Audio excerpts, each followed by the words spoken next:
Vivo Y93 Y97 মোবাইলে দেখবেন অনেক সময় মোবাইলের পাওয়ার হঠাৎ করে বন্ধ হয়ে যায়। চার্জার লাগানোর পর চার্জিংয়ে কিন্তু এম্পিয়ার সঠিকটা নেই, কিন্তু মোবাইল চালু হয় না, মাদারবোর্ড অতিরিক্ত গরম হয়।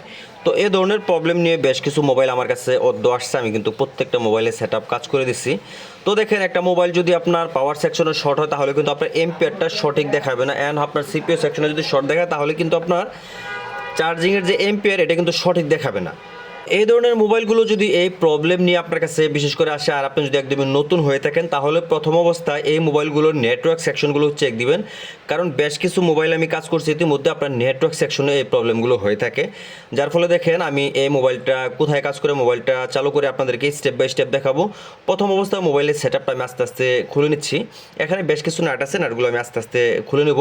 খোলার পর একদম স্টেপ বাই স্টেপ আপনাদেরকে কাজটা করে দেখানোর চেষ্টা করব। দেখেন, আস্তে আস্তে আমি বোর্ডের সেট আপটা খুলে নিচ্ছি। Battery connector, display connector, USB connector এগুলো খুলে বোর্ডটা আমি আস্তে আস্তে বডি থেকে রিমুভ করে নিলাম। নেওয়ার পর এখন আমি নেটওয়ার্কের সেকশন, প্রথম অবস্থায় নেটওয়ার্কের সেকশনটা চেক দেবো। কারণ আমি তো আগেও বললাম যে এর আগেও আমি 2-3টা মোবাইল কাজ করছি যে মোবাইলগুলো আপনার নেটওয়ার্ক সেকশনে শর্ট ছিল। আর যেহেতু এটা পাওয়ার সেকশনে যদি শর্ট থাকে তাহলে কিন্তু আপনার আই চার্জারে এম্পিয়ার দেখাতো না। আই চার্জার দিয়ে আপনি কিন্তু অনেক কাজ আপনি বুঝতে পারবেন চার্জার লাগানোর পর আসলে আপনার কোন সেকশনটা প্রবলেম হয়েছে, কোথায় প্রবলেম হয়েছে, আপনি কিন্তু আই চার্জারের মাধ্যমে অনেকটা আইডিয়া পেয়ে যাবেন।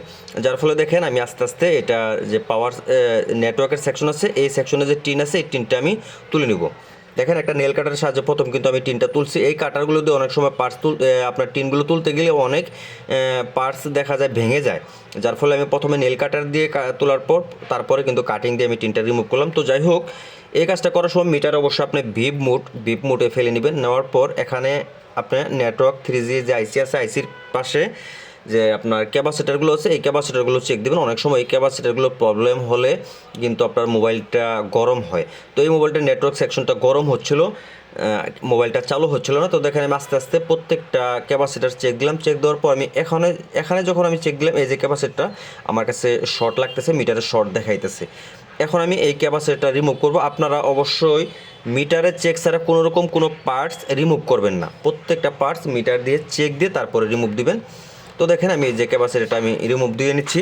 এই ক্যাপাসিটার রিমুভ দেওয়ার মোবাইলটা আমি সেট আপে বসায় দেখবো মোবাইলে পাওয়ার আসে কিনা। যদি পাওয়ার না আসে সেই ক্ষেত্রে আমি অন্যভাবে কাজটা করে দেখাবো। তো যেহেতু এটা শর্ট দেখাচ্ছে, এটা এই শর্টটা রিমুভ করলে ইনশাল্লাহ মোবাইলটা চালু হয়ে যাবে। দেখেন এই যে ক্যাপাসিটারটা অনেকটা কিন্তু আপনার কালো হয়ে গেছে। তো যাই হোক, মোবাইলটার যেহেতু ক্যাপাসিটারটা আমি তুলে নিচ্ছি, নেওয়ার পর এখন আবার আমি সেট আপে বসায় দেখবো মোবাইলটা চালু হয় কিনা। অ্যান্ড আমি আস্তে আস্তে সেট আপটা আবারও কমপ্লিট বসায় নিব, বসায় দেখবো মোবাইলটা চালু হয় কিনা।